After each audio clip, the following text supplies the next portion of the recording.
இந்த மாதத்துல காத்திருக்கிறவர்களுக்கான மேன்மைகளை குறித்து கர்த்தர் பேசிக் கொண்டு வருகிறார். இந்த 2வது மாதத்திலும் கடைசி மாதத்துல கர்த்தருக்காய் நன்றி சொல்ல வந்த உங்களை கர்த்தருடைய நாமத்தினால அதிகமாக வாழ்த்துகிறேன். கர்த்தருடைய ஆசீர்வதிப்பாராக. இன்றைக்கும் நாம் செய்தியாக பார்க்க போகிற ஒரு தலைப்பு எழுதுகிற பிள்ளைகளுக்கு சொல்லுகிறேன். காத்திருப்பு பொறுமையின் காலம். மறுபடியும் சொல்லுகிறேன், காத்திருப்பு பொறுமையின் காலம், நீ வாழும் காலம் நிச்சயமாய் வரும். மறுபடியும் சொல்லுகிறேன், எழுதிக் கொள்ளுங்கள். காத்திருப்பு காலம் பொறுமையின் காலம், நீ வாழும் காலம் நிச்சயமாய் வரும். என் அன்பு தெய்வ பிள்ளைகளை, அப்பா நான் உமக்காக காத்திருக்கிறேன் ஆண்டவரே, உமக்காக நான் காரியங்களை செய்கிறேன் ஆண்டவரே என்று சொல்லி அநேகருக்கு கேள்விகள் இருக்கும். கர்த்தர் சொல்லுகிற ஒரே ஒரு வார்த்தை என்ன தெரியுமா? என் அன்பு தெய்வ பிள்ளைகளை எடுத்தவர்கள் வாசிக்க கேட்போம். சங்கீதம் 40ஆம் அதிகாரம், சங்கீதம் 40ஆம் அதிகாரம் 1வது வசனத்தை வாசிக்க கேட்போம். கர்த்தருக்காக நல்ல கவனிங்க. இங்கே ஒரு மனிதனை குறித்து ஆண்டவர் பேசவில்லை, சூழ்நிலைகளை குறித்து பேசவில்லை. மாறாக இங்கே பக்தன் எழுதுகிற நேரத்தில் எழுதுகிறார், நான் கர்த்தருக்காக பொறுமையோடு காத்திருந்தேன். நல்ல கவனிங்க, அவர் வேற யார் பக்கத்தில் சாயவில்லை. அப்ப நான் தெரிந்து கொள்ள வேண்டிய ஒரு பெரிய சத்தியம், என் காத்திருக்கிறதிலே காலம் கர்த்தர் என் பெருமைகளை என்னிலிருந்து அகற்றி எனக்கு பொறுமைகளை அவர் கற்றுக் கொடுக்கிற காலமாய் இருக்கிறது. அந்த காலத்திலே நாம் மௌனமாய் இருக்க வேண்டும். அந்த காலத்திலே ஏன் என்று சொல்லி ஆராயாத படிக்கு உதவி வருகிற ஒத்தாசை வருகிற கண்மலையை நோக்கி நான் பார்த்து கொண்டிருப்பேன் என்றால் என் ஆண்டவர் எனக்கு பொறுமையை தருவது மாத்திரம் அல்லாமல் அவர் பார்வை என் மேல் சாய்கிறது, பரலோகம் என்னிடமாய் சாய்கிறது, கர்த்தருடைய மகிமை என் பக்கமாய் சாய்கிறது. வேதம் சொல்லுகிறது, அவர் என்னிடமாய் சாய்ந்து என் கூப்பிடுதலை கேட்டார். என் அன்பு தெய்வ பிள்ளைகளை, தேவ சமூகத்திற்கு வருகிற நேரங்களிலே அநேக கேள்விகள் நமக்கு உண்டு, அநேக எதிர்பார்ப்புகள் உண்டு, அநேக விண்ணப்பங்கள் உண்டு. அம்மா எனக்கான காலங்கள் என்றைக்கு வரும் என்று சொல்லி ஆண்டவர் சொல்லுகிறார். காத்து கொண்டிருக்கிற தேவ பிள்ளையே, காத்து கொண்டிருக்கிறதான என் அன்பு தேவ பிள்ளையே, இன்றைக்கு ஆண்டவர் உனக்கு ஒரு வாக்குத்தத்தம் தருகிறார். உன் காலங்களை கர்த்தர் நிச்சயம் தருவார் என்று. என் அன்பு தேவ பிள்ளைகளே, இந்த பொறுமையின் காலம் எப்படி இருக்கும் என்று பார்க்கிற நேரத்திலே 2வது வசனம் காண்பித்து தருகிறது. பயங்கரமான குழியிலும் உளையான சேற்றிலும் இருந்து பொறுமையின் காலத்திலே யோசேப்பை போல எனக்கு குழிகள் வைக்கப்பட்டிருக்கிறது, சிறைச்சாலைகள் வைக்கப்பட்டிருக்கிறது, ஏமாற்றங்கள் வைக்கப்பட்டிருக்கிறது, துரோகங்கள் வைக்கப்பட்டிருக்கிறது. இவைகளில் ஒன்று நீ நடந்து வருவாய் என்றால் மகனே மகளே நீ தெரிந்து கொள், கர்த்தர் உன்னை நேசிக்கிறார், அவர் கையை விடவில்லை. வேதம் சொல்லுகிறது பாருங்க, முதலாவது அவர் என்னை தூக்கி எடுக்கிறார், அடுத்தது என் கால்களை கண்மலைகளின் மேல் நிறுத்துகிறார், அடுத்தது அடிகளை உறுதிப்படுத்துகிறார். என் அன்பு தேவ பிள்ளைகளே, ஆவி ஆத்மா சரீரம் அதே போல பிதா குமாரன் பரிசுத்த ஆவியானவர் உன்னிடத்திலே நீ நடந்து போகிற பாதைகளில் வருகிற நேரத்தில் 3 காரியங்களை அவர் செய்கிறார். ஒன்று, தன் கையினால் உன்னை தூக்கி எடுக்கிறார். எங்கே நீ விழுந்தேன் என்று சொல்லுகிறாயோ, எங்கே நீ நலிந்து போனேன் என்று சொல்லுகிறாயோ, எங்கே நீ ஏமாற்றப்பட்டேன், எங்கே நான் உடைக்கப்பட்டேன் என்று சொல்லுகிறாயோ, அங்கே ஆவியானவருடைய கரம் உன்னை தூக்கி எடுக்கிறது. 2வது, தூக்கி எடுத்தவர் ஒரு நிலையில் உன்னை நிறுத்துகிறார். அடுத்தது, அவர் உன்னை உறுதிப்படுத்துகிறார். இந்த 3 காரியங்களும் ஒரு வாழ்க்கையில் நடந்த பிற்பாடு 4வது வாக்கியம் சொல்லுகிறது, நமது தேவனை துதிக்கும். என்ன பாட்டு? என் அன்பு தேவ பிள்ளைகளே, பாடுகளை பார்த்து கொண்டிருக்கிற தேவ பிள்ளையே, ஆண்டவர் உனக்கு இன்றைக்கு ஒரு வாக்குத்தத்தம் தருகிறார். உன் வாழ்க்கையில் இருக்கிற பாடுகள் பாடல்களாய் மாறப் போகிறது. எத்தனை பேர் விசுவாசிக்கிறீங்க? என் பாடுகள் ஆண்டவர் பாடல்களாய் மாற்றி தருவார் என்று வேதம் சொல்லுகிறது.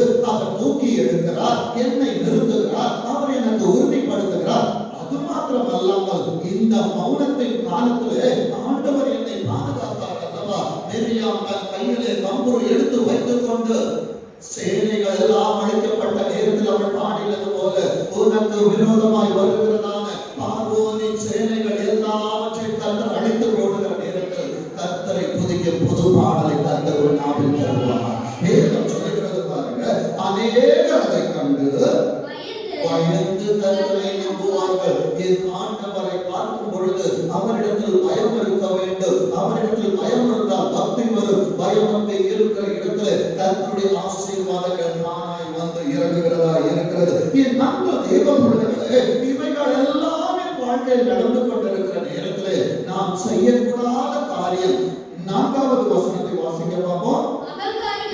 அகங்காரிகள், அதாவது அகங்காரிகள் என்று பெருமை பேசுகிறவர்கள், ஆண்டவரை தேடி என்ன கிடைத்தது, ஆண்டவரிடத்தில் என்ன நன்மையை பெற்றுக் கொண்டோம் என்று சொல்லி உன் சோதனையின் காலத்திலே, உன் காத்திருப்பின் காலத்திலே என் அன்பு தேவ பிள்ளைகளே, உன்னை குறித்து அநேக காரியங்களை பேசுகிறார். அதனால்தான் இந்த காத்திருப்பின் காலத்தை ஆண்டவர் பொறுமையின் காலம் என்று சொல்லுகிறார். அகங்காரிகள் என்பது பெருமையோடு நடப்பவர்கள். ஆண்டவர் அந்த பெருமையை உடைத்து என்னை அவர் சமூகத்திலே அவர் முழங்காற்படியிட வைக்கிறார். வேதம் சொல்லுகிறது, அகங்காரிகளையும் பொய்யை சார்ந்திருக்கிற இந்த உலகமே மாயை, இது கடந்து போகிற நிழலுக்கு ஒப்பாக இருக்கிறது. நிஜம் எங்கே இருக்கிறது என்றால் அது பரலோகத்தில் இருக்கிறது. இன்றைக்கு நிஜத்தை பார்க்காதபடிக்கு நிழலை பார்க்க வேண்டும் என்று சொல்லி யார் போதித்தாலும் சரி, நானே போதித்தாலும் அது தவறு. வேதம் சொல்லுகிறது பாருங்க, பொய்யையும் சார்ந்திருக்கிறவர்களை நோக்காமல் அவர் ஒருவர் மாத்திரம்தான், என் கணவனை அல்ல, மனைவியை அல்ல, பிள்ளைகளை அல்ல, வேலையை அல்ல, சார்ந்திருக்கிறவர்களை அல்ல, நான் சார்ந்திருக்கிற ஒரே ஒரு நம்புகிறோம் என் ஆண்டவர் மாத்திரமே. கர்த்தரையே தன் நம்பிக்கையாய் வைக்கணும். என் அன்பு தேவ பிள்ளைகளை யாரும் எடுத்து கொடுக்க மாட்டாங்க. என் அன்பு தேவ பிள்ளைகளே, என் ஆண்டவர் எனக்கு செய்த நன்மைகளை மறவாமல் இருக்க வேண்டும் என்றால் எந்த இடத்திலிருந்து நான் என் வாழ்க்கையை துவங்குகிறதை நான் திரும்பி பார்க்கிறதான நேரத்தில் 2 வருடத்திற்கு முன்பாக என் வாழ்க்கையை திரும்பி பார்த்திருப்போம்னா ஒரு பெரிய பிரச்சனையில நான் இருந்திருப்போம். ஆண்டவரே நான் எப்படி நடப்பேன், ஆண்டவரே நான் எப்படி நடப்பேன். 2 வருடங்களை கடந்து இன்றைக்கு கொண்டு வந்திருக்கிறார் அல்லவா. இன்றைய பிரச்சனைகள் நாளைக்கு கர்த்தரின் சாட்சிகளாகும். வேதம் சொல்லுகிறது பாருங்க, கர்த்தரை தன் நம்பிக்கையாக வைக்கிற மனுஷன் பாக்கியவான். உன்னை பாக்கியமாய் கர்த்தர் பார்க்க வேண்டும் என்றால் கர்த்தரை நம்பிக்கையாய் கொண்டிரு. என் அன்பு தேவ பிள்ளையே, நான் நம்புவது இன்னார் என்று அறிந்ததால் நான் சோர்ந்து போவதில்லை. நான் மனிதனை நம்பவில்லை, சோதனைகளை பார்க்கவில்லை, அடிக்கிறதான காற்றை நான் பார்க்கவில்லை. காற்றுக்கு மேலாய் நடந்து வந்து என் கையை பிடித்து தூக்குகிற என் ஆண்டவரை நான் பார்த்து கொண்டிருக்கிறேன். என் அன்பு தேவ பிள்ளைகளே, நீ பாக்கியவானாய் இருந்தால் உன் வாயில் வர வேண்டிய காரியம் என்ன தெரியுமா? 7வது வசனம் சொல்லுகிறது, அப்பொழுது நான் சொல்லுங்க பாப்போம், இதோ இதுதான் ஓய்வு நாளின் பிரமாணம். ஆண்டவரே, நான் உடையான சேற்றில் இருந்த நேரத்துல, பிரச்சனைகள் இருந்த நேரத்துல, பாடுகளில் இருந்த நேரத்துல, கண்ணீரில் இருந்த நேரத்துல என்னை தூக்கினீர், என்னை நிறுத்தினீர், எனக்கு உறுதிப்படுத்தினீர், எனக்கு பாடல்களை தந்தீர் அல்லவா. தந்த தெய்வத்திற்கு நாம் திருப்பி கொடுக்கிற ஒரு கைமாறு என்ன தெரியுமா? அப்பா, இதோ வருகிறேன். சபையாய் சேர்ந்து சொல்லுவாமா, இதோ வருகிறேன் சொல்லுங்க, இதோ வருகிறேன் என்று சொல்லுவாய் என்றால் ஆண்டவர் பரலோகத்திலிருந்து சொல்லுவார், இதோ நான் வருகிறேன், தேவர்களோடாய் வருகிறேன், தூதர்களோடு வருகிறேன், நான் அளிக்கிறதான பலன் என்னோடு வரும் என்று சொல்லி கர்த்தருக்காய் கிரியைகளை செய்வார். அவர் வரும் பொழுது உனக்கான கிரியைகளை அவர் கொண்டு வந்து உனக்கு கொடுக்கிறவராய் இருக்கிறார். வேதம் சொல்லுகிறது, என் தேவனே உமக்கு பிரியமானதை செய்ய விரும்புகிறேன். என் அன்பு தேவ பிள்ளையே, 7வது வசனத்திலே வருகிறேன் என்று சொல்லுகிறாய் அல்லவா. யார் வர முடியும் தெரியுமா?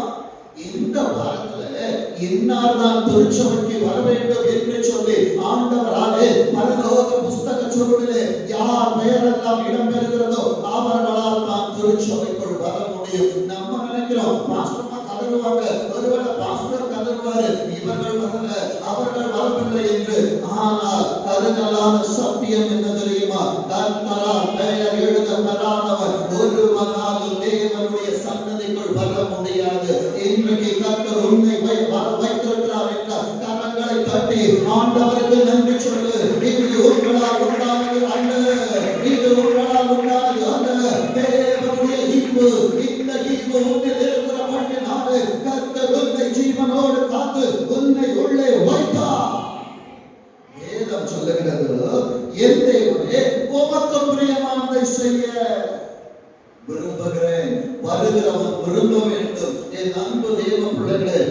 அநேகர் திருச்சபைக்கு வருகிறோம், ஆனால் தேவனுக்கு பிரியமானதை விரும்பவில்லை, நமக்கு பிரியமானதை விரும்புகிறோம். உமது நியாய பிரமாணம் என்பது கர்த்தருடைய வேதாகமம்.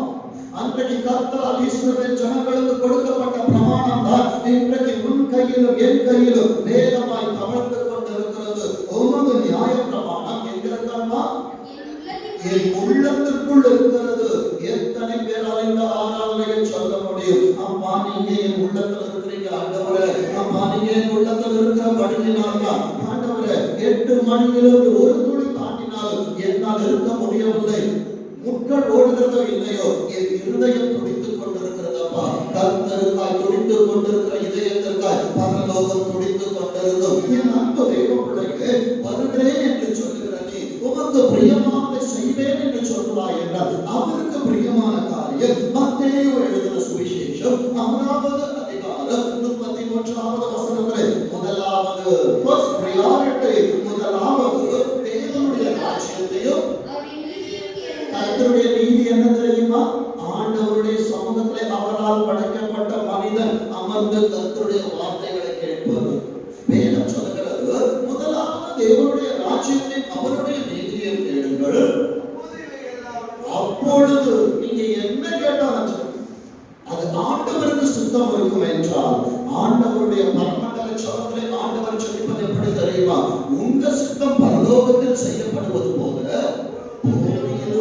செய்யப்படுவதாக. என்னை குறித்ததான திட்டங்கள் பரலோகத்திலே ஆண்டவர் எழுதுவார் என்றால் எனக்கு பரலோகத்தில் அது கிடைக்கும். ஆண்டவர் எழுதாவிட்டால் ஆண்டவர் கொடுக்காத அநேக காரியங்களுக்கு நன்றி என்று சொல்லுங்க.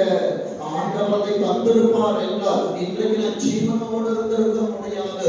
ஆண்டவர் கொடுக்காத அநேக காரியங்களுக்காக அவருக்கு ஸ்தோத்திரம். வேதம் காண்பித்து தருகிறது, ஆண்டவருடைய நீதியை தேடினால் அப்பொழுது இந்த பூலோகத்திலே எனக்கான நன்மைகள் தானாய் கிடைக்கிறது. என் வாழ்க்கையிலே சில காரியங்கள் கிடைக்காமல் இருக்கிறது என்றால் ஆண்டவருக்கான பல காரியங்களை நான் செய்யாமல் இருப்பதில்லை.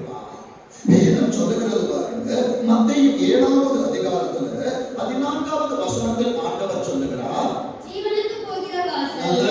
அதற்கு மேலிருக்கிற வசனங்களை வீடுகளுக்கு சென்று வாசித்துக் கொள்ளுங்கள். ஜீவனுக்கு போகிற வாசல் சபைக்கு வரும்போது இடுக்கா இருக்கும், பிரச்சனை இருக்கும், பாடு இருக்கும். என் நண்ப தேவ பிள்ளைகளே, பேபி கிளாஸ் படிக்கிற பிள்ளைக்கே ஒரு எக்ஸாம் இருக்கலாம். பரலோகத்தை கொடுக்கிற ஆண்டவர் என்னை எத்தனை சோதிப்பார்? இது வர்த்தா இருக்குதா? இது பரலோகத்துக்கு வந்தா 24 மணி நேரம் என்னை வாழ்த்துமா? என் ஆண்டவர் பார்க்க மாட்டாரா? என் அன்பு தேவ பிள்ளையே, உன் மகனுக்கு ஒரு மகளை பார்க்கிறாய் என்றால், உன் மகனுக்கு ஒரு மகனை பார்க்கிறாய் என்றால் அவர்களை குறித்து எவ்வளவு சோதனை செய்கிறோம், எவ்வளவு விசாரிப்பு செய்து கொண்டிருக்கிறோம். என்னை இந்த உலகத்திற்கு அனுப்பினவர் நான் இங்கே எப்படி வாழுகிறேன் என்று பொறுத்துதான் எனக்கு பரலோகத்திலே அவர் இடத்தை ஆயத்தப்படுத்துவார். வேதம் சொல்லுகிறது, ஜீவனுக்கு போகிற வாசல் எப்படி இருக்குமா? அது 100 அடி ரோடு தான் இருக்காது. ரொம்ப கஷ்டப்பட்டு தான் வருவோம், சர்ச்சைக்கு வரும்போது பிரச்சனையோட தான் வருவோம். என் அன்பு தெய்வ பிள்ளையே, திருச்சபை என்பது ஆசீர்வாதத்தின் பட்டறை என்று நான் சொல்ல மாட்டேன். பிரச்சனைகளோடு வருகிறவர்களுக்கு விடுதலை கொடுக்கிற மருத்துவமனை என்று நான் சொல்லுவேன். இங்கே வருகிற நேரத்தில் ஆசீர்வாதத்தை தேடி வராதீங்க. என் பிரச்சனைகளுக்கு இங்கே பதில் கிடைக்குமா? ஒரு ஆசாரியன் எனக்காக வேண்டுதல் செய்கிறவர் இருக்கிறாரா? இங்கே பரிசுத்த ஆவியானவர் அசைவாடுகிறாரா? என் பாவ நோய்களிலே குணமாகுமா? இப்படித்தான் திருச்சபைக்குள்ளாய் வருகிற நேரத்தில் இருக்க வேண்டும். வேதம் சொல்லுகிற வார்த்தை பாருங்க, ஜீவனுக்கு போகிற வாசல் இடுக்கமும் வழி எப்படி இருக்குமா? நானே வாசல் என்று சொன்னார் அல்லவா? என் ஆண்டவருக்குள் நீ வர வேண்டும் என்றால் நீ நினைக்கிற மாதிரி ஏசி இருக்காது, நீ நினைக்கிற மாதிரி சாதங்கள் இருக்காது, நீ நினைக்கிற வார்த்தைகள் வராது. என் ஆண்டவர் கண்டித்து உணர்த்துகிறவர், என் ஆண்டவர் பாவத்தை பாராத சுத்த கண்ணன், என் ஆண்டவர் உன்னை சுத்தமானாய் நிறுத்துகிறவர். வேதம் சொல்லுகிறது, வழி நெருக்கமாய் இருக்கிறது. எவ்வளவு பேருக்கு தான் இந்த வாசல் தெரியும்? அதனாலதான் சொல்றேன், சபைக்கு வரீங்களா? அப்பா உங்களை நான் பார்க்கணும்னு சொல்லிட்டு முழு மனதோட வரணும். இல்லைன்னா அந்த வழி எல்லாருக்கும் தெரியாது. நானும் போனேன், கும்பலா நானும் போனேன். இல்லைன்ற கர்த்தரை பார்க்க வர வேண்டும் என்றால் முழு மனதோடு முழு பலத்தோடு என் ஆண்டவர் வருவார் என்று சொல்லி வருவாய் என்றால் கர்த்தரை கண்டடையத்தக்க சமயத்தில் அவரை தேடுங்கள். ஒவ்வொரு திருச்சபையும் தொடங்குகிற காலம் இருக்கிறது. அதுதான் கர்த்தரை கண்டடையத்தக்க சமயம். சமயம் தவறி வருவேன் என்றால் என்னுடைய பஸ் 8 மணி பஸ், நான் 8 மணிக்கு வந்துட்டேன், பஸ் போயிடும். ஏன்னா தேவ பிள்ளைகளே, ஒரு பிரயாணத்திற்காக நீ எடுத்த எல்லா முயற்சிகளும் இது கிருபையின் காலமா இருக்கிறபடியா 8 மணிக்கு விட்டாலும் 8:30 மணிக்கு வந்தா இன்னொரு பஸ் வரும். ஆனால் என் ஆண்டவருடைய வருகை வருகிறதான நேரத்தில் ஒரே ஒரு பஸ் தான் வரும். கடைசி காலம் தவிக்கும், மறுரூபம் ஆகும், இறுதி நாம் மேல போவோம். இல்லை என்றால் எனக்காய் வைக்கப்பட்டிருக்கிற பாதாளம் எனக்கு காட்டா பாபா பாபா என்று சொல்லி கூப்பிட்டு கொண்டிருக்கும். என் அன்பு தேவ பிள்ளையே, கர்த்தருடைய சமூகத்தை உதாசீனப்படுத்தாத. நீ எதை விதைக்கிறாயோ அதை தாழ்நாள் அறுக்க முடியும். திருச்சபைக்கு வருகிற நேரத்தில் திருச்சபைக்கு என்று ஒரு ஒழுக்கம் உண்டு. கர்த்தருடைய பட்டயம் கையில் இருக்கணும். இன்னைக்கு செல்போனை வச்சுட்டு ஸ்வைப் பண்றோம், இதெல்லாம் ஆராதனை. கர்த்தருடைய வேதம் கருத்தில் இருக்க வேண்டும். அதை நான் விரட்டி படிக்கலாம். அதை விரட்டி படிக்க படிக்க என் கைகளில் இருக்கிற கரைகளின் வேதத்தில் படிய படிய என் உள்ளத்தில் இருக்கிற கரைகளை பரலோகம் மாற்றிக் கொண்டிருக்கும். மறுபடியும் சொல்லுகிறேன், வேதம் இல்லாமல் ஆண்டவருடைய சமூகத்திற்கு தயவு செய்து வராதீங்க. ஆண்டவரை பார்க்க முடியாது. வேதம் இல்லாமல் தேவனுடைய சமூகத்தை அமராதீங்க. கர்த்தர் பேசுகிறது புரியாது. வேதம் இல்லாமல் தேவனுடைய பிரசங்கத்தை கேட்காதீங்க. கர்த்தர் சொல்லுகிற காரியங்கள் மனதிற்குள் ஏறாது. வேதம் சொல்லுகிறது பாருங்க, 18வது வசனத்தை வாசிங்க. நல்ல மரம், திருச்சபைக்கு நல்ல மரமா இருக்கும் என்றால் அதன் கையிலே வேதம் இருக்கும், அது முழங்காலில் இருக்கும், அது சொல்லுகிற காரியத்தை எல்லாம் செய்யும். பரலோகத்திற்கு போகும்போது ஒருவேளை பாஸ்டர் மூச்சை பார்ப்பார், ஆண்டவர் ஹிருதயத்தை பார்ப்பார் என்றால் இந்த மரம் எப்படிப்பட்டது? இந்த மரத்திற்குள் தேவனுடைய கனி இருக்கிறதா? ஆவியின் வரங்கள் இருக்கிறதா? ஆண்டவர் ஃபில்டர் பண்ணிடுவாங்க. வேதம் சொல்லுகிறது, நல்ல மரம் கெட்ட கனிகளை கொடுக்க மாட்டாது, கெட்ட மரம் நல்ல கனிகளை கொடுக்க மாட்டாது. என் அன்பு தேவ பிள்ளைகளே, இந்த சத்தியங்களை சொல்லுகிறதான நேரத்தில் சில நேரங்களிலே பிள்ளைகளுக்கு கடினமா இருக்கும். என் அன்பு தேவ பிள்ளையே, ஒரு ரன்னிங் ரேஸ் ஓடுறோம்னா அதுக்கு முன்னால பிராக்டிஸ் எப்படி இருக்கும் தெரியுமா? நீ ஓடப்படுறது 100 மீட்டர் ரேஸ், ஒரே ஒரு ஸ்டேஜ் தான், ஒரே ஒரு ரேஸ் தான். அதுல வின் பண்ண அவனுக்கு மெடல், இல்லைன்னா அவ்வளவுதான் போயிடுவாங்க. என் அன்பு தேவ பிள்ளையை, ஓடுகிற 10 பேர் ஓடினாலும் 10 பேர் ரொம்ப கடினமா பிராக்டிஸ் பண்றாங்க. ஆனா பிரைஸ் எத்தனை பேர்? First, second, third. மீதி இருக்கிற 7 பேர் எங்க போனாங்க? அவர்களும் உன்னை போல தான் பிராக்டிஸ் பண்ணாங்க. அவங்க மிஸ் பண்ணது எவ்வளவு பாத்தீங்கன்னா ஒரு சின்ன வினாடிகளை மிஸ் பண்ணிருப்பாங்க. என் அன்பு தேவ பிள்ளைகளை, இத்தனை பிரயாசப்பட்டோம், இத்தனை வெள்ளையம் போட்டோம், வேதத்தை சுமந்து உபவாசம் பண்ணிட்டு பரலோகத்துக்கு போகும்போது நான் உங்களை அறியேன் என்று ஆண்டவர் சொல்லுவார் என்றால் அதை விட பரிதாபம் வேறு ஒன்றும் இல்லை. என் தேவ சபையே, அன்றைக்கு மோசேயின் சபையில் நடந்த காரியம் என்ன தெரியுமா? என்னாகமம் 11வது அதிகாரம், என்னாகமம் 11வது அதிகாரம் 6வது வாக்கியத்தை வாசிக்க பார்ப்போம். இப்பொழுது நம்முடைய உள்ளம் பாடி போகிறது. திருச்சபையிலே கர்த்தருடைய ஆசீர்வதிக்கவே ஆசீர்வதிப்பா. நீ கீழாகாமல் மேலாவா, நீ ஆசீர்வாதமா இருப்பாய், திறந்த வாசலை வைத்திருக்கிறேன், கர்த்தருடைய மென்மேலும் ஆசீர்வதிப்பார் என்று சொல்லுகிறதான நேரத்தில் ஆண்டவரே அல்லேலூயா ஸ்தோத்திரம் என்று சொல்லி ஆர்ப்பரிப்போம். ஆனால் கர்த்தர் எச்சரிக்கிற வார்த்தைகள் வருகிறதான நேரத்தில் அன்றைக்கு மோசே நடத்தின சபையிலே 6 லட்சம் புருஷர்கள் இருந்தார்களே, அவர்களை குறித்து வேதம் காண்பித்துக் கொடுக்கிறது. என் அன்பு தேவ பிள்ளைகளே, அத்தனை ஆண்டுகளுக்கு முன்பாக நடந்த சபையை வேதம் பேசுகிறது என்றால் இன்றைக்கு நடக்கிற சபையை குறித்து நீ பரலோகம் போகும்போது பரலோகம் பேசாதா? அன்றைக்கு அவர்களை குறித்து எழுதின காரியம் என்ன தெரியுமா? இப்பொழுது நம்முடைய உள்ளம் வாடி போகிறது, இந்த மன்னாவை தவிர. அப்பா, வனாந்திரத்துல ஒண்ணும் கிடையாது. தூதர்கள் சாப்பிட்ட ஆகாரத்தை கர்த்தர் தருகிறார். இன்றைக்கு நீயும் நானும் பெற்றுக் கொண்டிருக்கிறோமே, அது கர்த்தரால் அருளப்பட்ட வார்த்தைகள். திருச்சபையில் வார்த்தைகள் மாத்திரம்தான் இருக்கிறது என்று சொன்னால் இன்றைக்கு பெரும்பாலும் அநேகருக்கு பிடிப்பதில்லை. 4 ஜோக்கு சொல்லணும், சிரிக்க இது அல்ல ஆராதனை. வேதம் சொல்லுகிறது இந்த மன்னாவை தவிர நம்முடைய கண்களுக்கு முன்பாக திருச்சபைக்கு வந்தா வார்த்தை மாத்திரம் தான் இருக்கும், வேற ஒண்ணும் இருக்காது. அதை தேடி வருகிறவர்களுக்கான இடம் இது அல்ல. வேதம் சொல்லுகிறது வேறொன்றும் இல்லையே என்று சொன்னார்கள். ஆனால் இந்த மன்னா எப்படிப்பட்டது என்றால் 8வது வசனத்தின் கடைசி பகுதி சொல்லுகிறது, அதன் ருசி புது ஒலிவ எண்ணெய் ருசி போல் இருந்தது. இந்த ஒலிவ மரத்தை குறித்து கடந்த ஒரு பிரேயர் மீட்டிங்ல பாஸ்டர் மெசேஜ் கொடுத்ததை கேட்டேன். ஒலிவ இலை கிடையாது, ஆண்டவருடைய வார்த்தை ஒளியாது. என் அன்பு தேவ பிள்ளைகளே, எசேக்கியேலுக்கு ஆண்டவர் புஸ்தக சூழலை கொடுக்கிற நேரத்தில் ஐயோ என்று எழுதியிருந்தது. ஆண்டவரே ஐயோ என்று எழுதியிருக்கிறது. அவன் ஹெசிடேட் பண்ணல, வேண்டாம் என்று சொல்லல, வாங்கி புசித்தான். அவன் குடல்களுக்கு அது ஆரோக்கியத்தை கொண்டு வந்தது. என் அன்பு தேவ பிள்ளைகளே, இன்றைக்கு வாசித்ததான நீதிமொழிகளிலே 6வது வசனம் அழகாய் சொல்லுகிற வார்த்தை உண்டு.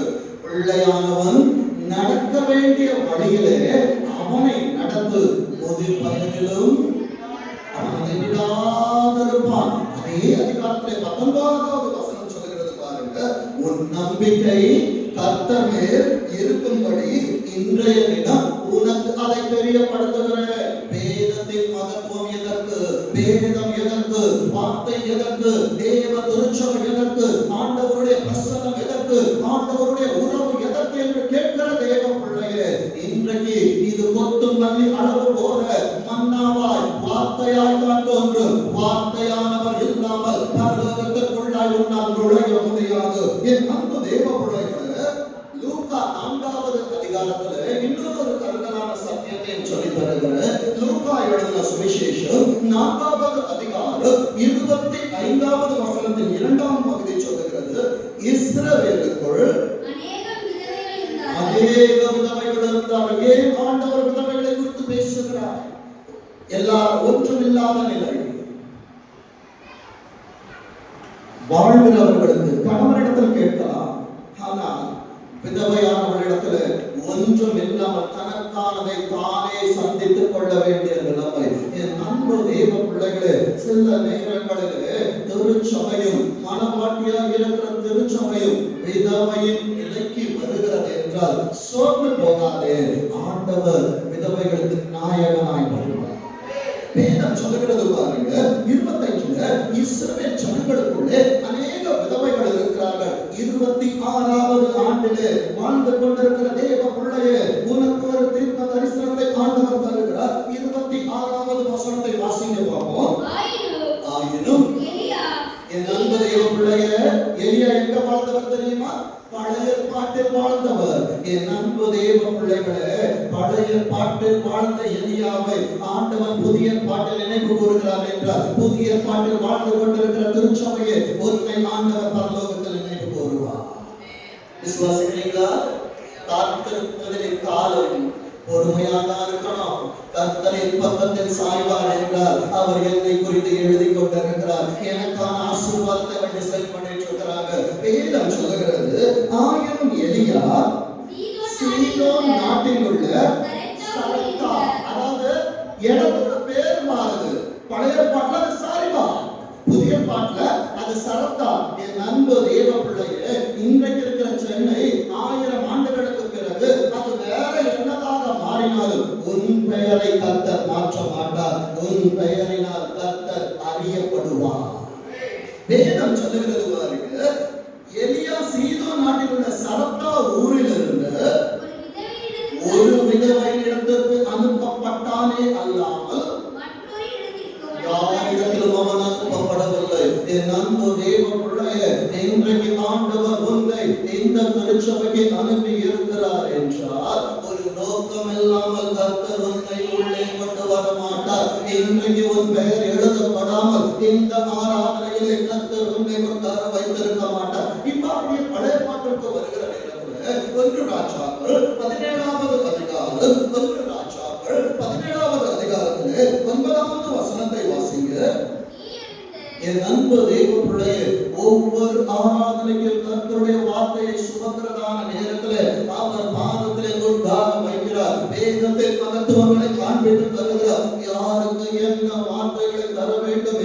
சொல்லி அன்றைக்கு மோசேக்கு தன் விரலினால் எழுதி அனுப்பினவர் திருச்சபையே, இன்றைக்கு இந்த 2வது மாதத்தை முடிக்க போகிறாயே, என் வாழ்க்கை என்னமாகும், என் குடும்பம் என்னமாகும், என் தொழில் என்னமாகும், என் எதிர்காலம் என்னமாகும் என்று கேள்விகள் மாத்திரம் தான் உன்னிடத்தில் உண்டு. பதில் உனக்கு தெரியாது. ஆனால் காலத்தை சமயத்தை மாற்றுகிற என் ஆண்டவருக்கு எல்லாம் தெரியும். வேதம் சொல்லுகிறது பாருங்க, நீ எழுந்து சீதோனுக்கு அடுத்த சாரி, இதுதான் அங்கே சாத்தா என்று புதிய பாட்டில் ஆண்டவரால் சொல்லப்படுகிறது. காலங்கள் மாறலாம், நேரங்கள் மாறலாம், சூழல்கள் மாறலாம், இடங்கள் மாறலாம். ஆனால் கர்த்தர் உன்னை தாயின் கருவில் இருந்தது எடுத்தது உண்மையானால் அவர் அழைப்பு மாறாது. அவர் வாயிலே உன் பெயர் எத்தனை காலங்கள் மாறினாலும் அவர் உச்சரித்துக் கொண்டிருப்பார். பொறுமையோடு காத்திருக்கிற தேவ சபையே, உன் காலம் வருகிறது, உன் நேரம் வருகிறது. நீ பூத்து குலுங்குகிற நாட்களை கர்த்தர் கொண்டு வந்து கொண்டிருக்கிறார். என் அன்பு தேவ பிள்ளையே, வேதம் சொல்லுகிறது, சாரிபாத் ஊருக்கு போய் கர்த்தர் உன்னை தங்கியிரு என்று சொல்லுகிறார் என்றால் அங்கே தங்கியிரு. தங்கியிரு, உன்னை பராமரிக்கும்படிக்கு அங்கே இருக்கிற ஒரு விதவைக்கு கட்டளையிட்டேன். அன்பு தேவ பிள்ளைகளே, இந்த வார்த்தையை நான் ஊழியக்காரிக்கு சொல்லுவதாய் எடுத்துக்கொண்டாலும் சரி, திருச்சபைக்கு சொல்லுவதாய் எடுத்துக்கொண்டாலும் சரி, தூரத்திலிருந்து கேட்டுக் கொண்டிருக்கிறதான அநேக தாய் நான் சொல்லுவதாய் எடுத்துக்கொண்டாலும் சரி, என் அன்பு தேவ பிள்ளையே, உன் நிலை எதுவாய் இருந்தாலும் நீ உன் நிலையை தாழ்த்திக் கொள்ளாதே. உன்னை அழைத்தவர் உண்மை உள்ளவர்.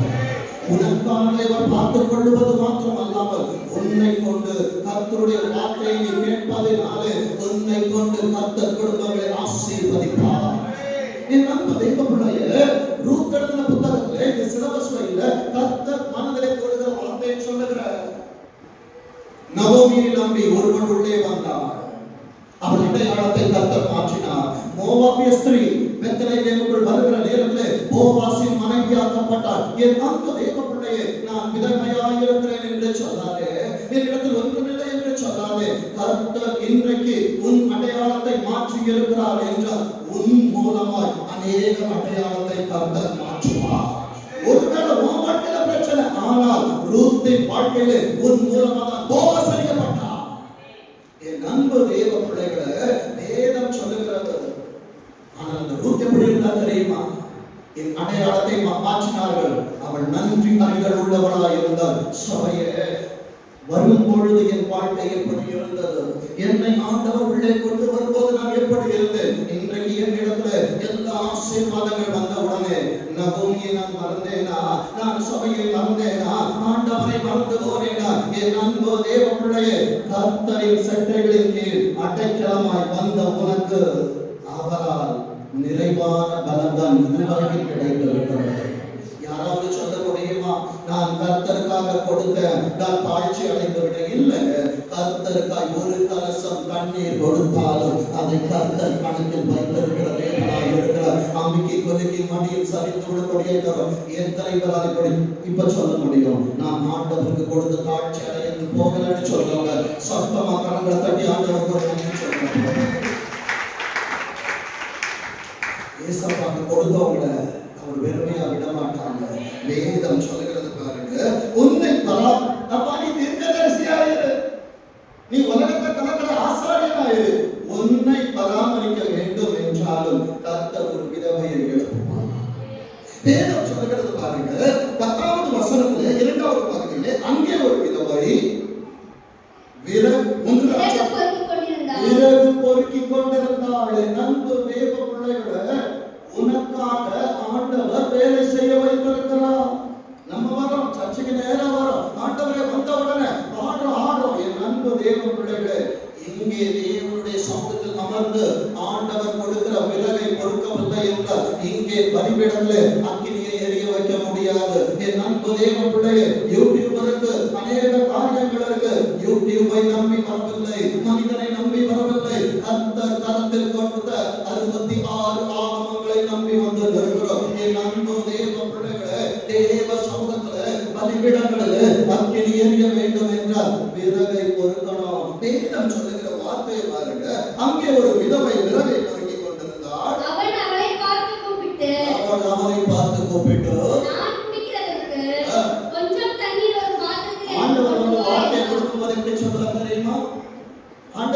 நேரம்லாம் என்னால தூங்க முடியல, கொஞ்சம் வெயிட் பண்ணு, நீ வேலை செய்யாம தூங்கி நாளைக்கு எப்படி போய் சர்ச்சைக்கு நீ. என் அன்பு தேவ பிள்ளையே, எலியாவை ஆண்டவருக்கு அடையாளமாய் காண்பித்து தருகிறேன், விதவையை ஒரு ஊழியக்காரனுக்கு அடையாளமாய் காண்பித்து தருகிறேன், அவனோடு இருந்த பிள்ளையை சபையின் விசுவாசிகளுக்கு அடையாளமாய் காண்பித்து தருகிறேன். வேதம் சொல்லுகிறது, நான் குடிக்கிறதுக்கு கொஞ்சம் தண்ணி கொடு. ஆண்டவருடைய சமூகத்தில் அழும்போது கொஞ்சம் தண்ணீர் தான் வரப்பா. ஆனால் ஆண்டவர் உடைக்கும் பொழுது, அவர் அமைதியாக இருக்க பண்ணும் பொழுது அநேக நேரத்தில் உடைந்து அழுத நேரங்கள் உண்டு. என் அன்பு தேவ பிள்ளையே, கர்த்தரால் உடைபடுகிறாய் என்றால் நீ கர்த்தரால் உருவாக்கப்படுகிறாய். வேதம் சொல்லுகிற வார்த்தையை பாருங்க, நான் குடிக்கிறதுக்கு கொஞ்சம் தண்ணி ஒரு பாத்திரத்துல கொண்டு வா. ஆண்டவருடைய சமூகத்துல தைரியம் என்கிற பாத்திரத்தை வச்சு உட்காராம அவனோட கர்த்தர் பார்த்து கொள்ளுவார்னு நிற்க முடியாது.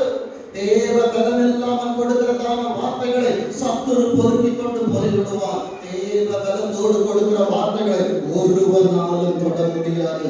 அது உன் மனசுக்குள்ள அறுத்துக்கிட்டே இருக்கும், உன் கூட பேசிக்கிட்டே இருக்கும், உன்னை உட்கார விடாது, உன்னை படுக்க விடாது, அது உன் கூட பேசி சம்பாஷிச்சுட்டே இருக்கும். வேதம் சொல்லுகிறது பாருங்க, 11வது வசனத்தை வாசிங்க பாப்போம். அன்பு ஏசப்பா, எங்கே போயிடாதீங்க, நான் இப்பதான் ஆதியாகமத்துல முதல் வசனத்தை வாசிக்கிறேன், போய் கொண்டு வா. வேதம் சொல்லுகிறது, கொண்டு வர அவள் போகிற போது ஏசப்பா கூப்பிடுவாங்க. அப்பா தண்ணி கேட்டா கொடுத்துட்டேன், இன்னும் உன்கிட்ட கேட்க வேண்டிய காரியம் இருக்குது. அடுத்த வார்த்தை கொஞ்சம் அப்பம். என் அன்பு தேவனுடைய வார்த்தைகள் என்ன வார்த்தை எடுத்து வச்சிருக்கிறேன், நான் எந்த கொடுக்க போறேன் இல்ல ஆண்டவரை, காத்திருப்பை குறித்து பேசிக் கொண்டிருக்கிறோம் ஆண்டவரை. அப்படியே அதுல கொஞ்சத்தை எடுத்துட்டு அடுத்தது கொஞ்சம் அப்பமும் உன் கையில எனக்கு கொண்டு வா என்றான். என் அன்பு தேவ பிள்ளைகளே, இப்படி கொண்டு போய் கொடுப்பதுதான் தேவ சமூகத்திலே அநேக காரியங்களாய் மாற்றப்பட்டு கொண்டிருக்கிறது. என் அன்பு தேவ பிள்ளைகளே, சபைக்காய் சொல்லுகிற வார்த்தையை ஆண்டவன் நேற்று இரவு அவர் கோடிட்டு காண்பித்த காரியங்கள் என்ன தெரியுமா? அநேகருக்கு கேள்வி. நான் பாஸ்டர் இடத்துல இந்த காரியத்தை கொடுக்கிறேன், நான் திருச்சபைக்காய் இதை கொடுக்கிறேன், அவர்கள் என்ன செய்கிறார்கள்? என் அன்பு தேவ பிள்ளைகளே, அவர்கள் என்ன செய்கிறார்கள் என்று கேட்பதை விட ஆண்டவர் பார்த்துக் கொள்ளட்டும் என்று நினைக்கிற சாமுவேல்கள் திருச்சபையில் எழுத வேண்டும். வேதத்தில் வாசிங்க பார்ப்போம். எண்ணாகமம் 5வது அதிகாரத்துல, எண்ணாகமம் 5வது அதிகாரம் 9வது வசனத்தை வாசிங்க பார்ப்போம். இஸ்ரவேல் புத்திரர், நன்றாக கவனிங்க, நாம் யாக்கோபின் சந்ததி அல்ல, ஆண்டவரால் இஸ்ரவேலாய் மாற்றப்பட்டவர்கள். இஸ்ரவேல் புத்திரர் ஏறெடுத்து படைக்கும்படி ஆசாரியனிடத்தில் கொண்டு வருகிற எல்லா பரிசுத்தமான படைப்பும் யாருடையதாக இருக்கும்? ஆசாரியன். ஆசாரியன் யார்? அவன் லேவி கோத்திரம். பணிவிடை செய்வது யார்? அவனும் லேவி கோத்திரம். 8வது அதிகாரத்தை வீட்டில் போய் வாசிங்க. பணிவிடை செய்கிறது யார் என்று சொல்லி நேரம் இல்லாததுனாலே கடந்து போக நினைக்கிறேன். அடுத்த வசனத்தை வாசிங்க. 10வது வசனம் நல்லா கவனிங்க. ஒரு ரூபம் கொடுத்து பேசினா, இப்ப தனிப்பட்ட விதத்தில் ஆண்டவர் பேசுகிறார். ஒவ்வொருவரும் படைக்கும் நல்லா கவனிங்க, பரிசுத்தமான வஸ்துக்கள் அவனுடையதாக இருக்கும். ஆசாரியனுக்கு கொடுக்கிறது எதுவும் அன்பு தேவ பிள்ளைகள் அவனுக்குரியதாக இருக்கணும். ஆனால் இன்று வரை தகவல் காண்பித்துக் கொடுத்தது, நீங்கள் கொடுப்பது எங்களுக்குரியதா இருந்தாலும் கர்த்தருக்காய் விதைத்துக் கொண்டிருக்கிறோம் என்று சொல்லி பலியிடத்திலிருந்து எங்களால் உண்மையாய் சொல்ல முடியும். என் அன்பு தேவ பிள்ளைகளை, இன்றைக்கு விதைத்துக் கொண்டிருக்கிறபடியினால் இன்றைக்கு கர்த்தர்களை கம்பீரமாய் அறுக்க வைத்திருக்கிறார் என்றால் ஒரே ஒரு கேள்வியை மனசாட்சியை கொண்டு கேட்டு பாருங்க. எனக்கு கிடைப்பதில் எல்லாம் நான் ஆண்டவருக்கு உண்மையாய் இருக்கிறேனா? நான் உண்மையாய் இருப்பேன் என்றால், போன வாரம் நான் மெசேஜ் குடிச்சிட்டு போன உடனே ஊழியக்காரி பேசியிருப்பாங்க, அற்புதராஜ் பேசி எனக்கு தெரியாது, சில மூலமாய் அறிந்து கொண்டேன். என் அன்பு தெய்வ பிள்ளைகளே, இப்படிப்பட்ட காரியங்கள் தேவன் வாசம் செய்கிற சபைக்குள் வராது. என் அன்பு தெய்வ பிள்ளைகளே, வேதம் சொல்கிறது. இப்ப நம்ம சப்ஜெக்டுக்குள்ள வருவோம். 1 ராஜாக்கள் 17வது அதிகாரம், 1 ராஜாக்கள் 17வது அதிகாரம் 12வது வசனத்தை வாசிக்க பார்ப்போம்.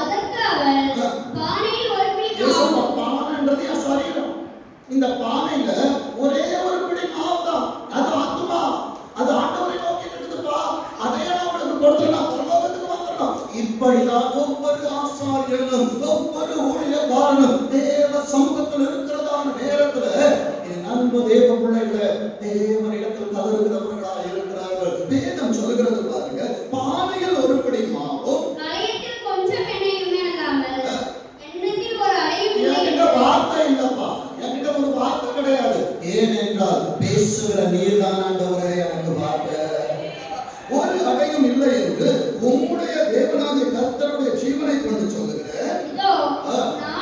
நல்லா கவனிங்க என் அன்பு தேவ பிள்ளையே, ஒரு மனிதன் இந்த திருச்சபையை தூக்கி நிறுத்தி இருந்தால் இது என்றைக்கும் ஆண்டு போயிருக்கும். கர்த்தர் தூக்கி இருக்கிறபடியால் அநேக காற்றை பார்த்தும், அநேக கொந்தளிப்புகளை பார்த்தும், அநேக இக்கட்டுகளை பார்த்தும் ஆண்டவர் தூக்கி சுமந்து வருகிறார். என்ன விசுவாசங்க, கரங்களை தட்டி சொல்லுங்க, இது மனிதனால் சுமக்கப்பட்டது அல்ல, என் ஆண்டவர் சுமந்து கொண்டு வந்தது. வேதம் சொல்லுகிற வார்த்தை பாருங்க, இது நாமும் என் குமாரனும் நல்லா கவனிங்க, சாப்பிட்டு சாப்பிட்டு நாம் பிச்சை கொடுத்தானா செத்து போயிருவேன். ஆண்டவர் பிட்டு கொடுத்த அப்பம் 5000 பேருக்கு பிரயோஜனம் உள்ளதா இருந்தது.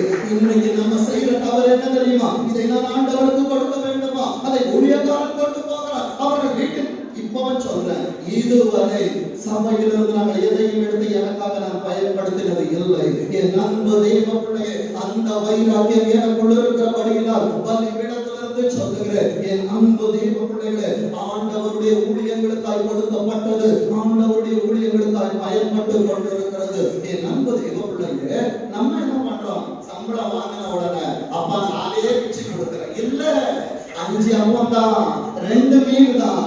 அவர் பிட்டார், அவர் கொடுத்தார். 5000 பேர் திருப்தியாய் புசித்தது மாத்திரம் அல்லாமல் மீதியான கூடைகள் 12 எடுத்தார்கள். 12 மாதங்கள் நீ ஆசீர்வதிக்கப்பட்டிருக்க வேண்டும் என்றார். தேவ சபையே, நீ பிக்க நினைக்காத, உன் கையை வைக்காத, முதலாவது தேவனுடைய கைக்குள்ளாய் அதை கொடுத்து பார். என் அன்பு தேவ பிள்ளையே, 12 மாதங்கள் கர்த்தர் உன்னை மீதம் எடுத்து நடத்துவார். என் அன்பு தேவ பிள்ளைகளை, வேதம் சொல்லுகிறது பாருங்க, இவ பிச்சை எதுக்கு தெரியுமா? இதோ நானும் என் குமாரனும் சாப்பிட்டு செத்து போக. எதுக்கு? நம்மளாம் சாகதான் போறோம். நாம் பிற்பது சாவதற்கு, என் ஆண்டவர் தன் சரீரத்தை விட்டு கொடுப்பது அவரோடு நான் வாழுவதற்கு. எத்தனை பேர் வாழ ஆசை? ஆண்டவரே, பாதாளத்தில் சாகுவதற்கு அல்ல, உன் சரீரத்தை இரத்தத்தை பானம் செய்து உன்னோடு வாழ நினைக்கிறோம் ஆண்டவரே. வேதம் சொல்லுகிறது பாருங்க, அதை எனக்கும் அவனுக்கும் ஆயத்தப்படுத்துவதற்கு. எனக்கு 10 நிமிஷத்துல முடிக்க ஆசைதான், ஆனா முடிச்சுட்டு போனா சபை இருக்காது, சபை வாழாது, பிள்ளைகளுக்கு ஆசீர்வாதம் கிடைக்காது. ஆண்டவர் கொடுக்கும் போது 2 விறகு ஆண்டவர். ஆனா ஏசப்பா கொடுக்கும் போது எப்படி இருக்கும் தெரியுமா? 13வது வசனத்தை வாசிங்க. அப்பொழுது எலியா அவளை பார்த்து பயப்படாதே. இன்றைக்கு சபையை பார்த்து வந்திருக்கிற எலியா என்கிற ஆண்டவர் ஒரு வாழ்த்துதலை சொல்லுகிறார். பயப்படாதே. சொல்லுங்க பாப்போம். பயப்பட மாட்டேன். ஏசப்பா, என்னையே உன் கரத்தில் தருகிறேன், என் குடும்பத்தை தருகிறேன், என் கையின் பிரயாசத்தை தருகிறேன், எனக்கு உண்டானதை தருகிறேன். பரலோகத்திலிருந்து முதலாவது நான் அவரை தேடினேன். அவர் என்னை பார்த்து சொன்னார், அவன் எலும்புகளை எல்லாம் காப்பாற்றுகிறார், அவைகள் ஒன்றும் முறிக்கப்படுவதில்லை. சாட்சியாய் நின்று கொண்டிருக்கிற போன திங்கட்கிழமை 8:45 மணிக்கு ஒரு ஆக்சிடென்ட், நிக்க முடியாது. இன்றைக்கும் கர்த்தர் நிக்க வைத்திருக்கிறார் என்றால் கர்த்தர் காப்பாற்றி வைத்திருக்கிறார். வேதம் சொல்லுகிற வார்த்தையை பாருங்க. அப்பொழுது எலியா அவளை பார்த்து பயப்படாதே, நீ என்ன சொன்னியோ அதை செய். என்ன சொன்ன? 2 விறகு பொறுக்க போற, நானே என் பிள்ளைய சாக போனான்னா ஒரு சேஞ்ச் இருக்குது. நீ சாக மாட்ட, உன் வார்த்தையின்படி செய். ஆனா என்ன செய்யணும்னா, அங்கே சில திட்டங்களை ஆண்டவர் மாற்றுகிறார். இந்த திட்டங்கள் நம்மிடத்தில் மாற்றப்படாமல் நம் திட்டத்தை நாம் எடுத்து வைத்திருக்கிறபடியினால் தான் இன்னும் என் காலம் என்னில் மாறாமல் இருக்கிறது. அவர் சொன்ன வார்த்தை என்ன தெரியுமா? முதல் சொல்லுங்க பாப்போம். முதல் காரியம் கர்த்தருக்குரியது. சொல்லுங்க, முதல் காரியம். பேசுறது நம்ம வீட்டுல போய் பேசலாமே, இங்க ஆண்டவர் கூட கொஞ்ச நேரம் பேசலாமே. முதல் அதிலே வாழ்க்கையில் முதல் இருந்தாலும் அதிலே நான் யாருக்கு கொடுக்கிறவனாக இருக்கணும்? நேரமாய் இருக்கட்டும், பொருளாய் இருக்கட்டும். நான் கண் விழித்த உடனே வெட்காஃபி கேட்பதல்ல, ஆண்டவரே இன்றைக்கு எனக்கு என்ன வார்த்தை என்று கேட்போம். வேதம் சொல்லுகிறது முதல் அதிலே எனக்கு ஒரு சிறிய அடையை பண்ணி. ஆண்டவர் 10 கொடுத்துட்டு எத்தனை கேட்டாரு? 1. அந்த 1 கொடுக்கிறது கஷ்டமா இருக்கு. அதை நம்ம கொடுக்காம நம்ம சொல்றோம், என் அன்பு தேவ பிள்ளைகளே, ஆண்டவர் யாரிடத்திலும் கையேந்துகிற தேவன் அல்ல. ஆபிரகாம் தேவனுடைய சமூகத்தில் கையை உயர்த்தினது போல என் தாயாரின் இடத்துல கேட்ட ஒரே ஒரு வார்த்தை சொன்னேன், மனிதனிடத்தில் கையேந்த ஆண்டவர் ஊழியத்திற்கு அழைக்கவில்லை, கர்த்தரிடத்தில் கரத்தை உயர்த்த ஆண்டவர் அழைத்து கர்த்தர் பார்த்து கொள்ளுவார், கர்த்தர் பார்த்து கொள்ளுவார். ஆண்டவர் ஞான இருதயம் உள்ள பிள்ளைகளை என் திருச்சபை எழுப்புவார் என்றால் ஆண்டவர் என் பிள்ளைகளை கொண்டே சந்திப்பார். வேதம் சொல்லுகிற வார்த்தையை பாருங்க, அதிலே எனக்கு ஒரு சிறிய அடையை பண்ணி என்னிடத்தில் கொண்டு வா. ஃபர்ஸ்ட் இயேசுவுக்கு கொடுத்துருங்க. என் அன்பு தேவ பிள்ளைய எழுந்த உடனே நேரத்தை சம்பளம் வாங்கின உடனே கவரை பிரிப்பதற்கு முன்பாக 10 1 சபைக்கு கொண்டு வர ஜிபேல அனுப்பாத. பேவரம் வேண்டாம், ஜிபேவ வேண்டாம், போன் பேவ வேண்டாம். உன் கர்த்தர் கொடுத்ததை பலி பீடத்திலே ஒரு ஊழியக்கார இடத்தில் கையிலே கொடு. ஒருவேளை விதவையா இருக்கலாம், ஆண்டவரை ஆசீர்வாதம் கொடுத்து பார். வரலன்னா கேட்கிறேன், இன்று வரைக்கும் என் தகப்பன் உயிரோடு இருந்த வரைக்கும் எத்தனை பேருக்கு தெரியுமா தெரியாதா என்பது தெரியாது. என் சம்பளம் என்னன்னு எனக்கு தெரியாது. அவங்க கையில மரணம் அடையும் வரைக்கும் அவர் கையில் படுத்திருந்து இன்றைக்கு என் கரத்தை கர்த்தர் நிறைவாய் ஆசீர்வதிக்கவில்லையா? என் அன்பு தேவ பிள்ளையை கொடுத்து பார், நிரம்ப நிரம்ப கர்த்தர் ஆசீர்வதிப்பார். வேதம் சொல்லுகிறது, அடையை பண்ணி என்னிடத்தில் கொண்டு வா. பின்பு ஆண்டவரே இஎம்ஐ கட்டணும்பா, வாடகை கொடுக்கணும்பா. ஏசப்பாக்கு தெரியாதா? முதல்ல கர்த்தருடைய வீடு பாடாய் கிடக்கும் பொழுது லட்சியமாகப்பட்ட வீடுகளில் குடியிருக்கிற காலம் இதுவோ. கர்த்தர் உன் மனதில் உண்மையாய் பேசுவார் என்றால் முதல் விதையை கர்த்தருக்காய் எடுத்து வைத்து பழகு. 14ஆம் வசனம் சொல்கிறது, கர்த்தர் தேசத்தின் மேல் மழையை கட்டளையிடுவார். ஆண்டவரே இதை நான் கொடுத்துட்டேன்னா அடுத்தது நான் என்ன பண்ணுவேன்? கர்த்தர் பார்த்து கொள்ளுவார், கர்த்தர் பார்த்து கொள்ளுவார். ஒரே ஒரு புள்ள ஆண்டவரே ஈசாக்கு தான். அதுவும் எனக்கு 100 வயசுல கிடைச்சது. 115ல ஏன்டா கேட்கறீங்க?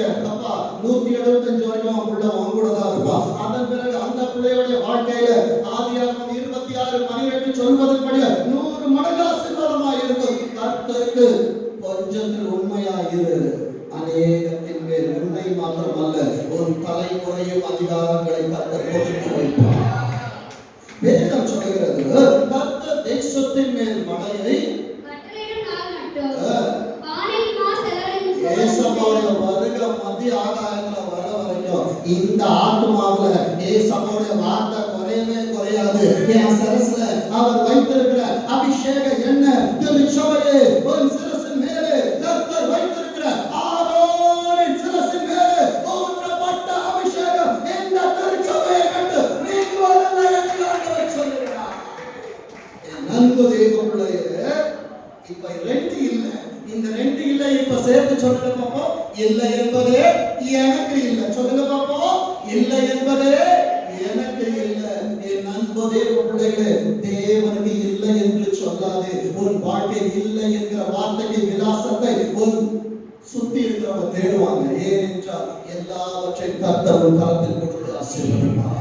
வேதம் சொல்லுகிறது, மத்தேயு 7வது அதிகாரத்துல 15வது வாக்கியம் இப்படியாய் சொல்லுகிறது, கள்ள தீர்க்கதரிசிகளுக்கு எச்சரிக்கையாயிருங்கள், அவர்கள் ஆட்டுத்தோலை போர்த்துக் கொண்டு உங்களிடத்தில் வருவார்கள், உள்ளத்திலோ அவர்கள் பட்சிக்கிறவர்கள்.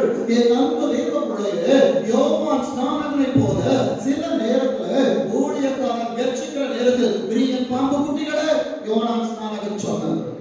ஒருவேளை நாங்க சொல்லுகிற வார்த்தை கடினமா இருக்கும். ஐயோ பாஸ்டர் இப்படி பேசுறாங்க. சபையில பாஸ்டர் பேசுவதல்ல, எலியா கொடுத்தது பிணப்பம். அது பிற்கப்படுகிற நேரத்தில் சில நேரத்தில் பலிக்கும். என் அன்பு தேவ பிள்ளையே, சில பேசுவாங்க எலிக்கை, ஐயோ பாஸ்டர் அவர்கள் எப்படி பேசுகிறார்கள்? இருதயம் உனக்கு தெரியாது.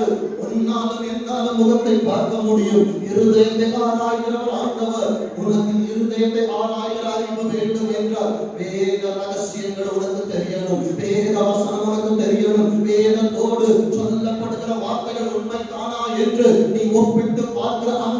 என் திருச்சபை வர வேண்டும். 1 ராஜாக்கள் 17வது அதிகாரம் 15வது வசனத்தை வாசிங்க. அவள் போய் நல்லா கவனிங்க. பாஸ்டருடைய வார்த்தைப்படி செய்யாதீங்க, ஆசீர்வாதம் பெருகாது. அவள் போய் எலியாவின் சொற்படி செய்தாள். எலியாவை ஆண்டவருக்கு அடையாளமாய் காண்பித்தேன் அல்லவா, அவர் உங்களுக்கு என்ன சொல்லுகிறாரோ அதன்படி செய்யுங்கள். வேதம் சொல்லுகிறது, அவன் போய் எலியாவின் சொற்படி செய்தார். அவளும் இவனும் நல்லா கவனிங்க. ஃபர்ஸ்ட் வார்த்தையின்படி செய்த உன்னை கர்த்தர் ஆசீர்வதிப்பார். இரண்டாவது, யாரிடத்தில் ஆசீர்வாதம் போகிறதோ அந்த குடும்பம் ஆசீர்வதிக்கப்படுகிறது. மூன்றாவது, நானும் என் பிள்ளையும் என்று சொன்னாய் அல்லவா, உன் நிமித்தமாக உன் பிள்ளையும் தலைமுறையும் வாழ்கிறது. வேதம் சொல்லுகிறது, அவளும் இவனும் அவள் வீட்டார். நல்லா கவனிங்க. பாஸ்டருடைய வீட்டார் அல்ல, எலியா வீட்டார் அல்ல. நீ செய்தால் உன் வீட்டாரை கர்த்தர் வாழ வைப்பார். வேதம் சொல்லுகிறது, அவளும் இவனும் அவள் வீட்டாரும் அநேக நாள் சாப்பிட்டார்கள். கர்த்தர் கொடுத்த ஆசீர்வாதத்தை மாற்றி எடுத்து வைத்துக் கொள்வோமா? 1 ராஜாக்கள் 17ஆம் அதிகாரம் 1 ராஜாக்கள் 17ஆம் அதிகாரம் 16வது வசனத்தை வாசிங்க. கர்த்தர் எலியாவை கொண்டு நல்ல இன்றைக்கு கர்த்தர் ஆவியானவரை கொண்டு உனக்கு உரைக்கப்பட்ட வார்த்தை நிச்சயம் நிறைவேறும். சொல்லுங்க, நிச்சயம் நிறைவேறும். கர்த்தர் எலியாவை கொண்டு சொன்ன வார்த்தையின்படியே வானில் மா செலவழிந்து உன் போகும். ஆத்துமாவில் கர்த்தருடைய வார்த்தை குறையாது. அடுத்தது, கலசத்தின் எண்ணெய் குறைந்து போகும். கலசங்கள் ஒன்றாக வச்சிருக்கிற அபிஷேகமும் குறைந்து போகாது. என் அன்பு தேவ பிள்ளையே, காத்திருக்கிறாயா? கர்த்தர் உன்னோடு பேசிக் கொண்டிருக்கிறார். பொறுமையை கற்றுக் கொடுத்து கொண்டிருக்கிறார். உன் நாட்களை கர்த்தர் கொண்டு வந்து கொண்டிருக்கிறார். கண்களை மூடி ஆண்டவரை பார்த்து சொல்லுவோம். ஆண்டவரை சுயமாக ஸ்தோத்திரிக்கிறோம். ஆண்டவரே, கர்த்தர் பேசுகிற நல்ல வார்த்தைகளை ஸ்தோத்திரம். ஆண்டவரே, என் தேவன் பெரிய காரியங்களை செய்கிறார். என் பிள்ளைகள் கேட்ட சத்தியத்தின்படியாக தங்களை ஆண்டவரே உருவமைத்துக் கொள்ளட்டும். அப்பா, பேசுகிறது நீராக இருக்கும் என்றார். கர்த்தரின் பிள்ளைகளோடு தேவைகளோடு எதிர்பார்த்து வந்திருக்கிற பிள்ளைகளுக்கு ஸ்ரீமங்களுக்கு ஆசீர்வதிக்கிறாக வழி நடத்துங்கள். இயேசு கிறிஸ்துவின் மூலமாக ஜெபிக்கிறோம். ஜெபம் கேளும் ஜீவனுள்ள நல்ல பிள்ளை.